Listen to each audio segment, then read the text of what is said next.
Assalamualaikum warahmatullahi wabarakatuh. Ini kondisi daerah Bustanul Mutakin. Syederalun ribuan warga di Aceh Utara harus mengungsi setelah rumah mereka terendam banjir akibat guyuran hujan deras selama 2 hari terakhir ini, sehingga mengakibatkan air meluap dari sungai. Informasi yang diperoleh dari Badan Penanggulangan Bencana Daerah Aceh Utara menyebutkan jumlah pengungsi mencapai 2.000-an lebih di 5 titik. Masing-masing di Kecamatan Lok Sukon 4 titik dengan jumlah 2.001 jiwa dan 459 kepala keluarga.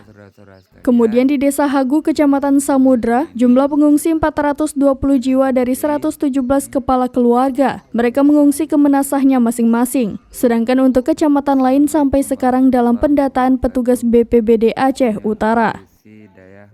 Karena banjir yang terjadi di Aceh Utara sudah meluas ke 45 desa dalam 7 kecamatan, masing-masing kecamatan Langkahan, Lok Sukon, Matangkuli, Pirak Timu, Tanah Luas, Banda Baru, dan Samudra.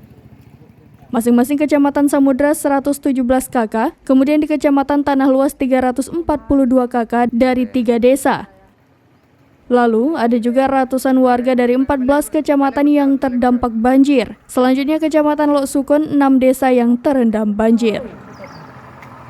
Ini kondisi deh.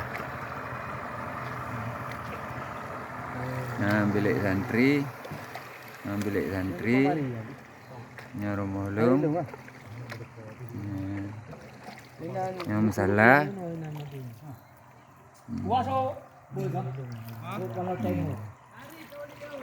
Oh, macok karetnya nduk lian. Nampak? Yan. Ada nawa apa jenduk?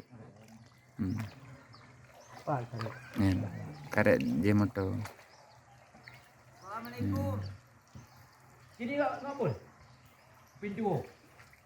Cici Pak. Kamu korban banjirnya.